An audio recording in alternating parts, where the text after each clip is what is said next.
Lisa Vincent, The Challenge. How do you make accessible learning creation easy?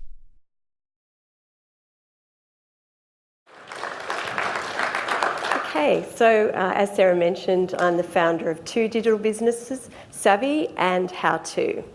And what we do is we create digital learning software and solutions for corporate and government clients. So what I'd like to do is really take you through our story about how we have really changed from being not particularly embracing accessibility and moving to a point where we've really built a culture that supports accessibility, particularly within our organisation and for our clients. And I'm going to share all the learnings along the way. By no means am I an expert in accessibility, but I'm very passionate about it, and I know it's a process of learning. And we've had a lot of team members here over the last few days, and we come back with so many great ideas, and there's always so much to learn. So if you have any thoughts or comments that you would like to pass to me at the end of the presentation, please come and chat with me, because we always want to learn and improve. Okay, so we started in 2000, and that was pretty early days in the field of accessibility and digital learning. So as I mentioned, those early days we were not particularly enthusiastic about accessibility. So when the big banks would come to us and ask us to meet WCAG standards, we often saw it as a bit of a barrier for creativity and quality. And we often pushed back, and we would see it just as ticking the boxes, basically. We didn't embrace it. And it's really been over the last 5 years we've really changed our tune. And we've now moved to a point where we actually make accessibility the default for all of the learning that we create for our clients. And so many of our clients have never even heard of accessibility, but we tell them how important it is for inclusion within their organisation, and we've really changed our tune. And Ali Camp and Intopia and all the other input we've had along the way has really transformed our attitude, and I think for us it's very much our attitude that's changed, that then has driven the change in our behaviour and our approach. So it's not just about complying, it's about creating inclusive experiences. Okay, so just a couple of questions for you to consider about learning and accessibility. So have a think. There's been some recent research about asking people what they thought, how important was learning to their organisation's future success. So what percentage? We've got 55, 78 or 91%. And the answer is a whopping 91%. So if you think about that, if learning is that important to an organisation and to individuals, then it's very important it's inclusive. Our second question, so after completing learners, what percentage did the learners improve in their job satisfaction, their responsibilities and their pay? And it was 40 to 60%. And this last statistics, what proportion of people are living in Australia with a disability? We've had that mentioned many times today, so I'm sure you all know the answer is 1 in 5. So what have we been doing? So the way in which we've changed and grown and developed is really developing our own learning and education in the area of accessibility. So attending events like Ali Camp and Ali Bites, working with Intopia. We've developed our own resources for ourselves and our clients. So our most downloadable resource is our accessibility checklist. We've also created videos and other resources to help support our clients, so they have a better understanding of accessibility. And we've won some awards along the way, so it's actually been recognised. A couple of awards this year, our LearnX Awards in accessibility and inclusion, which has been great, and I'm going to show you that example in a minute. So, in 2018, we were requested by Public Service Commission to create a suite of modules on disability awareness. So what the Public Service Commission was trying to do was really improve the skills and understanding of its employees about what a disability is and how to work with people who are living with a disability. There are 400,000 employees in public service, and that's a very large proportion of employees. And the Public Service Commission also has a target of employing 5.6% of its employment team or its employees as people with a disability. So that was one of their targets as well. So the department had realised they have a challenge on their hand and they need to make some changes in their culture. And that was very much about to roll this training out and to develop the awareness of both employees and managers. So what we did in this module is that we had a number of characters and individuals through a video. So they are interviewed and they tell their stories through the module.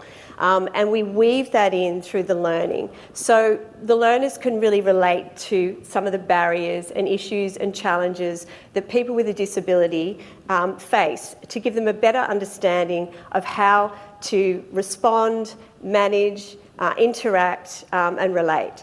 So I'm going to show you now one of those videos just to give you a taste for some of that content in the module. Yeah. I'll try to get the right one. I think that's it. Yep. Okay, so now I need to, I just need my closed caption. Have I got my closed captions? This has got audio descriptions and closed captions. I just want to turn the audio descriptions on, and I think that's okay. Turn those on there.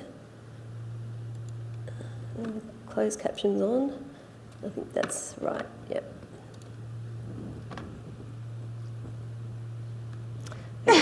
6 people gather in a lounge area.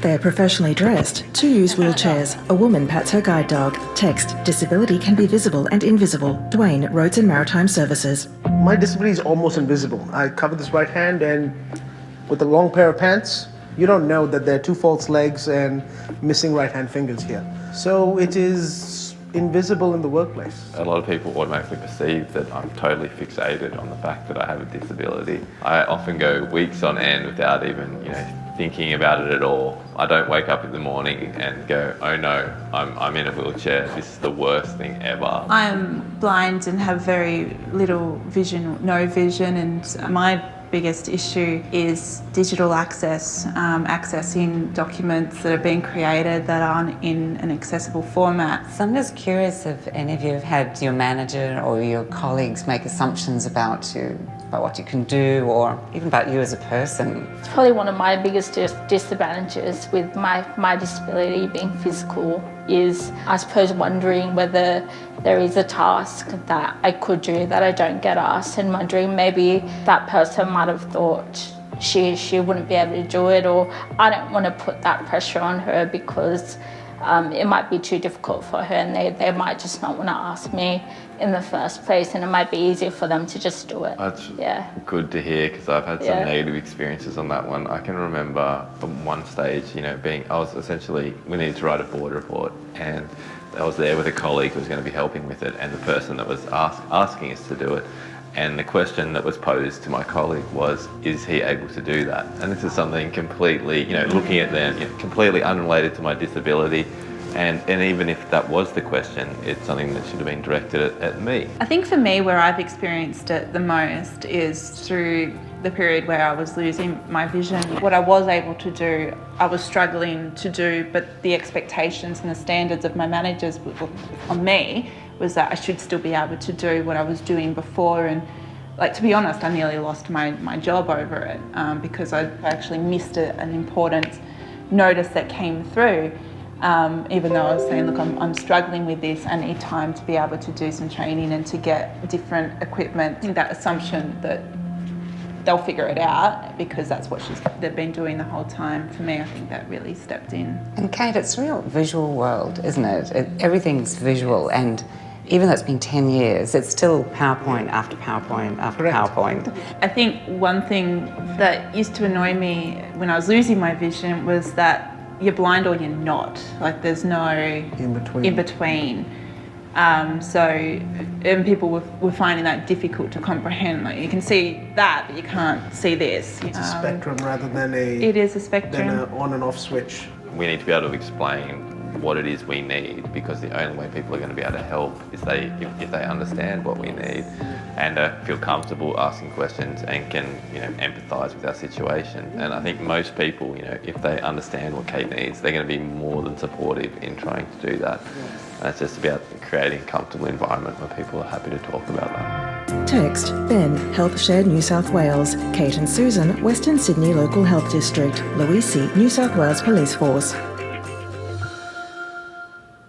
Okay, so as you can see, they're very authentic stories, and it's a real people with real challenges and barriers to face. And so for people who are not living with a disability, it gives them enormous insights into what other people, the challenges they might be facing. So it's been a very effective technique for the learning. So if I just go back to the slides, will that work? No.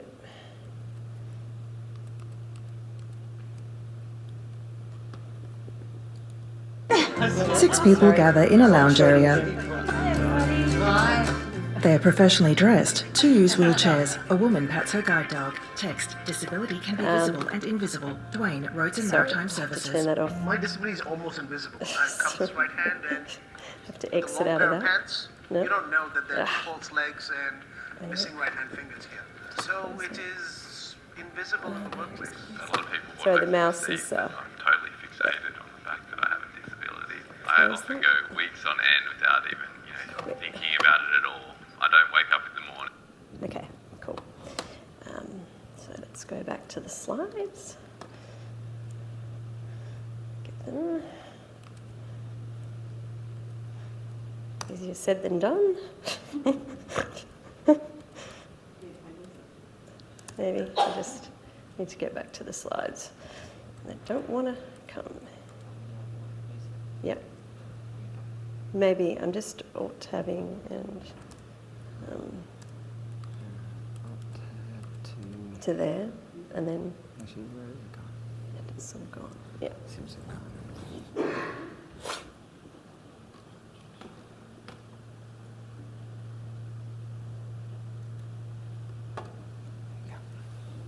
That's the video that I had, so I've got to get out of that. Oh, that's the slide, is it? Okay, thank you. All right. So in the learning, we follow up the videos with some structure to help people work through what they need to do and say and how to behave in relation to working with people with a disability. So the feedback has been...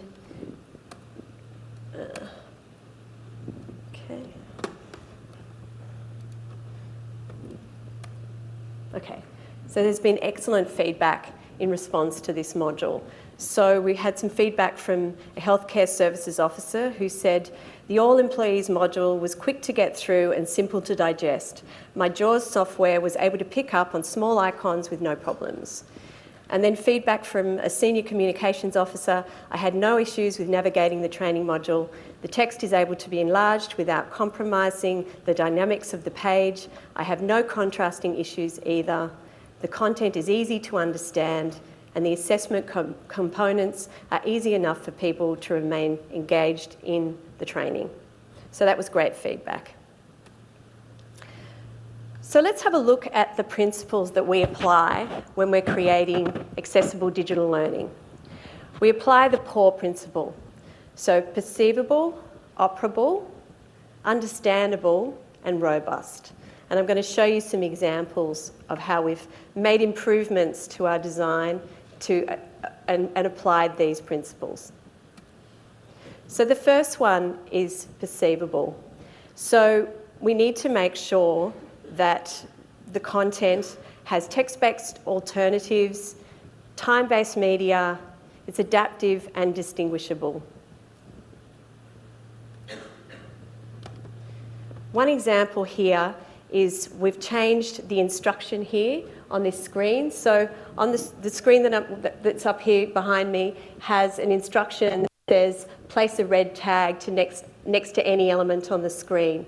So obviously that's going to be difficult for some learners to understand what they need to do. So a simple adjustment to make that change is that we change it to select any e-learning, any elements that indicate a conflict of interest. So we're not referring to the red flag specifically when the learner is making their choice. Our second principle is operation, and this is really about how the learner interacts with the learning content. So we need to ask questions like, is every part of the content keyboard accessible? Do the learners have enough time to read the content? And if there is a time limit, have we given them the ability to pause and replay? If there's moving content, do we give the learner the option to pause that content? We never design content that flashes because of the potential seizures. And we use a very structured heading structure and logical navigation order for all the form elements so they can navigate through the content effectively. So here's a visual representation of our hierarchical cascade. We start with heading, subheading, default, prompt text, sorry.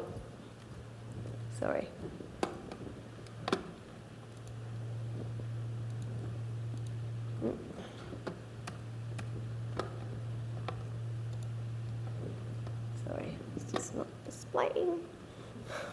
My technology is not happy to, Yeah.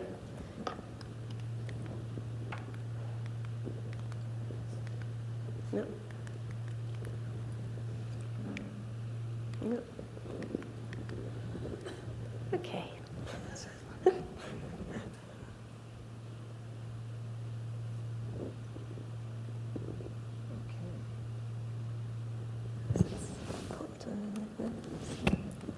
Let me have a bit of technical. So the screen, I was going to put on was, wait a minute.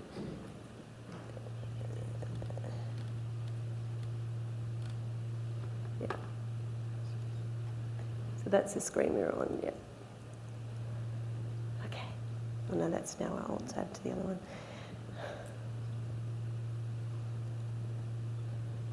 Okay, maybe that'll work.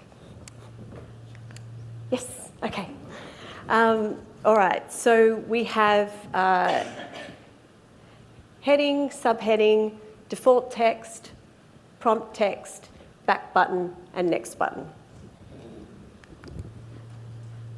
On this screen, this is just an example of an improvement of another screen in one of our modules where there was an animation in the background, and we used a pause background animation button to give the learner the option to turn that animation on or off. So that's just another example of how to improve the operation of the learning. So, with Understandable, we make sure that the content appears and operates predictably. We want the learners focused on the content, not how to find it. So both the content on screen and the method of navigation need to be understandable to the learner. Is the text content readable and understandable? And if they have any unfamiliar words, we need to make sure that we clearly define those words. And if an element has the same functionality across the different pages, it should be consistently labelled and positioned or ordered.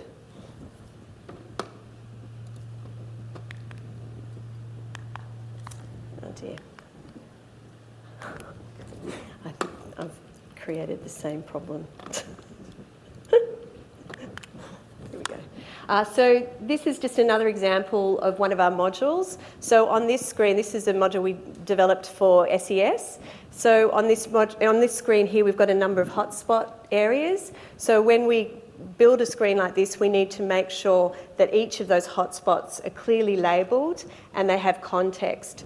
In the screen here, we're seeing a scene next to a house where there's been maybe an emergency of some sort, and so we need to carefully label and right descriptors to give a clear understanding of where those labels are. And then when we create overlay content, we need to make sure that the screen reader only reads the content in the overlay and there's no disorientation through that process. This is an example of a drag and drop interaction. In the past, we would have avoided drag and drop interactions, but what we've found over time, there's always a way. As long as you carefully understand the needs of your learners, you can create operations for learners with different needs and make it work technically. So we've overcome that barrier. We used to just put barriers in the way and say we just won't do a content screen like a drag and drop, but now we do it a lot more because we know we can make it work. So robust, so we test all our learning modules across a range of browsers. We particularly focus on all of the browsers that the learners will be accessing, obviously, in their organisation. And we check on assistive technology as well. And across different devices in different modes and different contexts. We're also working on a piece of software, which is a tool that allows our clients to create their own accessible content, so their own accessible learning content. So we're working on how to make software accessible as well as the content that's created within that software accessible. So we're learning a lot as we go through that process, and we've been receiving some excellent feedback from Intopia.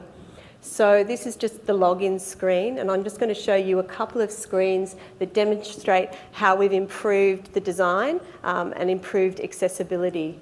So on this screen, this is the before screen. There's some drop-down options and some entry fields that are reasonably clear, but through the feedback we received from Intopia, we've improved the outline, so we've put much clearer outlines around the fields, and we've put a tab under the selected option and the display of the actual different learning option, different templates. So it's subtle, but it's an improvement for everyone, we find. A couple more examples. This is one of our editing screens. So there's a section in the middle where you edit the content, and then the sign navigation is where you switch between different pages and different layout modes. It's not bad, but there's certainly some improvement that can be made to that design. And again, through the feedback from Intopia, at the top of the screen, we have improved the device mode options, and we've made the buttons much clearer, so the save button and the preview button, and the navigation in terms of the layout options. So, and again, it's a big improvement for everyone. That's another example. So on this screen, we improved, again, the distinction around the lines around the actual input fields are much clearer, and again, a tab next to the option that you have selected, which is operation on the left-hand side. Again, we used colour before without a tab. Now with the tab, that's made a huge improvement to that screen.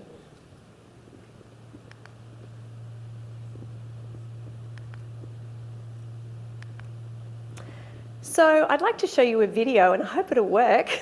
I'd like to just show you a video we created, which really summarises everything that I've talked about today, and it really summarises our attitude towards accessibility.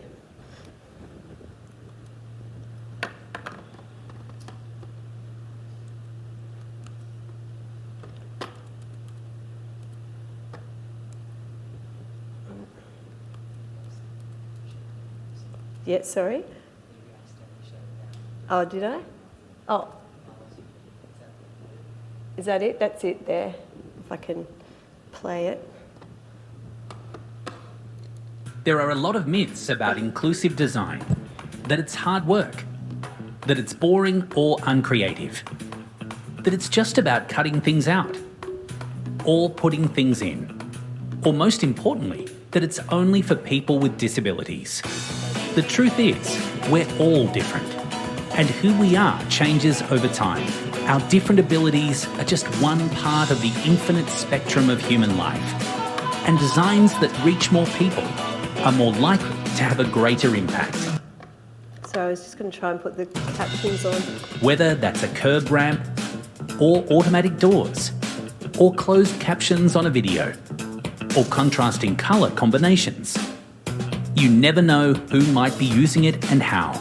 So whatever you're designing, make sure it can be perceived, operated, understood, and is robust for all people, always.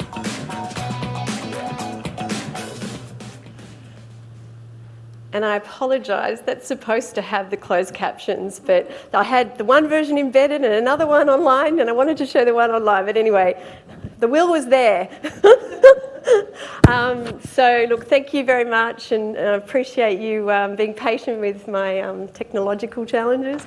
But yes, learning is making learning accessible is critical, and it's critical for us, and it's critical for all of our futures. So we're on that journey, and we're going to keep learning and sharing along the pathway, and keep working with Intopia as we move forward and improve. Thank you.